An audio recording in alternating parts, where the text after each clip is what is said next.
것을 먹고는 올로TV의 올로입니다.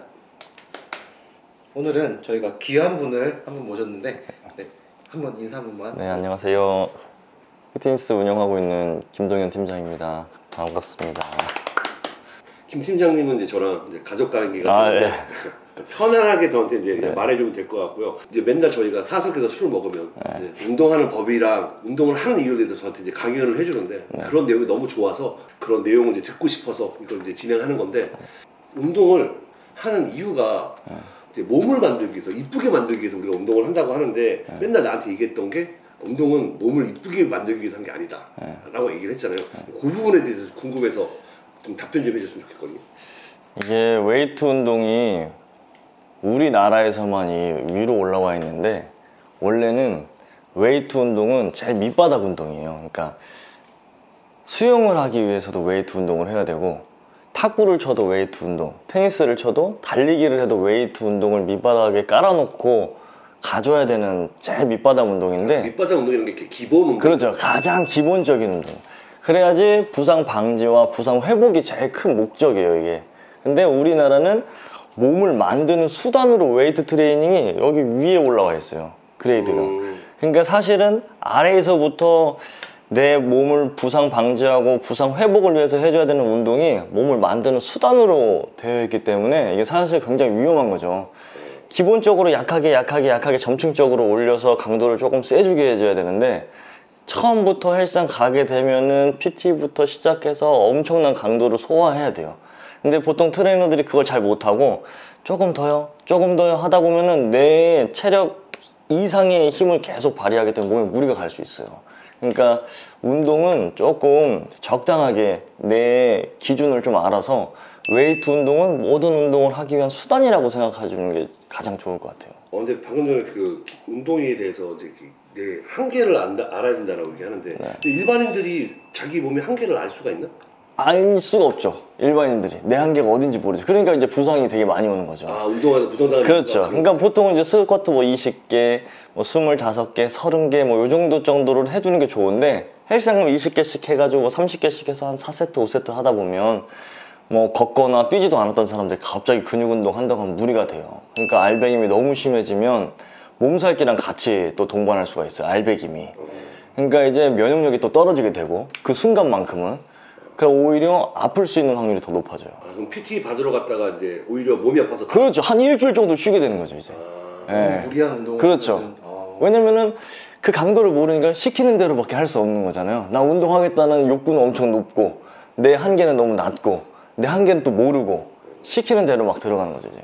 너는 그럼 회원들이 이제 처음에 오면 그 한계를 그러면 측정을 해야겠네. 이 회원의 한계를 알아야지만 PT를 시켜줄 거 아니야? 그렇죠. 보통 그 측정하는 방법들은 헬스장마다 다 달라요. 기준치가 거의 없어요. 근데 레슨을 많이 하다 보면은 이 정도 했을 때 보편적인 사람들, 아니면 운동 한 중간 정도 하시는 분들, 뭐 코치진들 다 급이 좀 다르잖아요. 설문을 일단 조사하고 물어보죠. 스쿼트를 해봤니? 팔굽혀펴기를 해봤니? 어느 정도 해봤니? 라고 하는 걸 물어봐요. 그리고 팔굽혀펴기 한번 해봅시다, 스쿼트 한번 해봅시다 라고 하면 자세가 또 잘 나오는 사람들은 이제 어느 정도 했던 사람들, 그리고 자세가 아예 모르는 사람들은 처음부터 자세부터 알려줘야 되잖아요. 그러니까 그렇게 급을 나눠줘야 되는 거죠, 사실.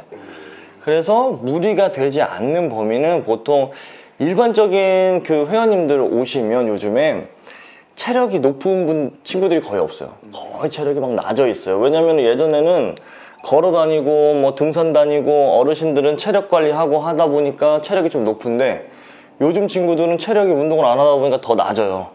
그래서 팔굽혀펴기 10개를 할 수 있는 친구들도 거의 흔하지 않고, PT 받으러 오는 사람들 중에서 스쿼트 뭐 20개 이상 정도 하시는, 그러니까 청소년들을 얘기하는 거예요, 지금.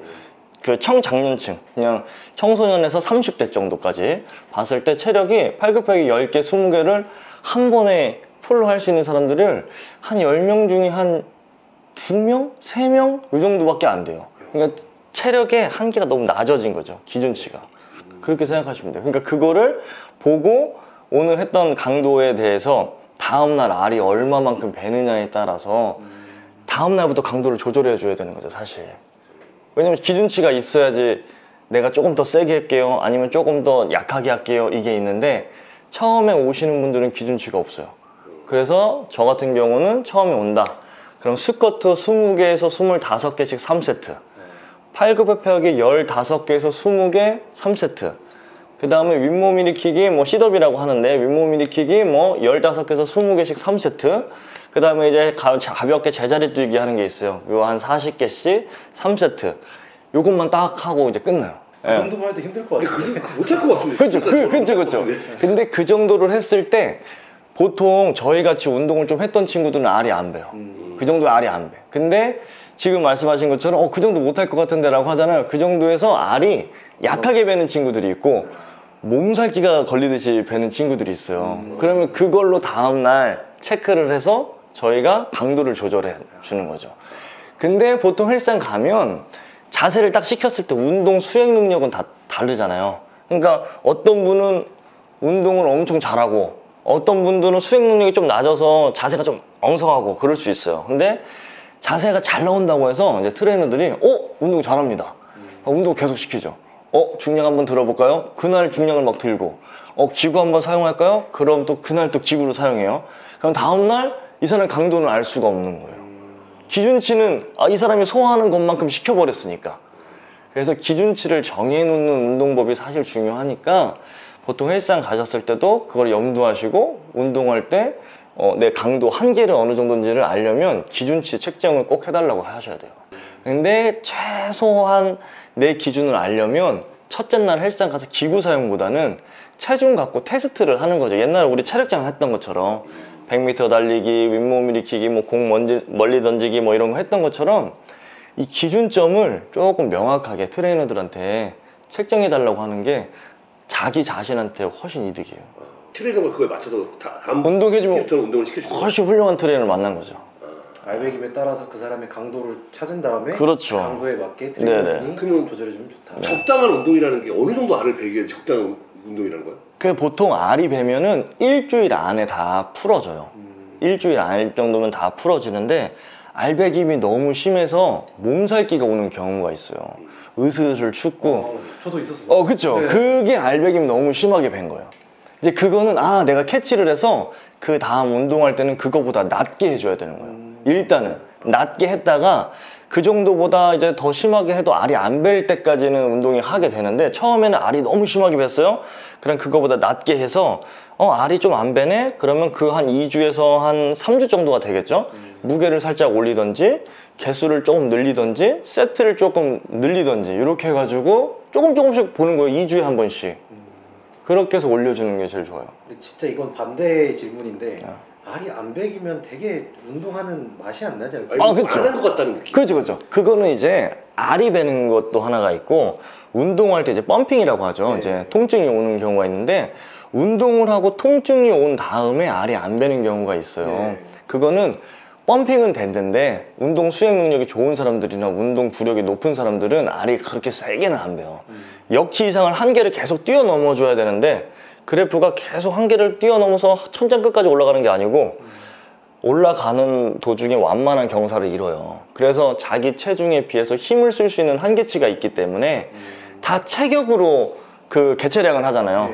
자기 키, 몸무게에 준해서 힘을 쓸 수 있는 건 있어요. 그러니까 얘가 여기 있다고 생각해서 계속 올려도 더 이상 못 올라가는 데까지 올리는 거는 사실 괜찮은 방법이라고 보지만 처음에 있는 사람들이 그냥 다이렉트로 쭉 올라가는 방법은 엄청 무리가 되는 거죠. 그러니까 운동을 했을 때 알이 밴다 안 밴다는 내가 조금씩 알을 약하게 배서 계속 올리다 보면 더 이상 힘을 못 쓰는 구간이 있어요. 그러니까 오늘은 20kg로 막 30개를 했어요. 다음 날에는 25kg로 한 20개를 하고 다음 날도 한 30kg로 20개. 그러니까 무게는 계속 늘어나잖아요. 그런데 더 이상 못 올려요. 이제 20개를 하려고 했을 때 50kg까지는 갔는데 무게를 더 이상 못 올리는 경우가 생겨요. 더 이상 안 늘어나요. 체중을 늘리기 전까지는. 그러면 내 체중의 무게는 50kg니까 이제 그때 생각을 하죠. 대가를 치르고라도 올리고 싶다. 그럼 이제 체중을 그렇죠. 체중을 늘리면서 근육량을 더 폭발적으로 늘려야 되는 거고. 그 대가라는 게 체중을 늘리는 거? 아니요. 부상도 따를 수도 있고. 그죠. 체중도 늘려야 되는 거니까 이제 무게는 더 늘어나잖아요. 그러니까 우리가 생각하는 대가는 거의 부상이에요. 부상. 그거를 감수하고라도 난 더 좋은 몸을 만들겠다. 그러면 조금씩 올라가는 거예요. 그렇게 올리는 거예요.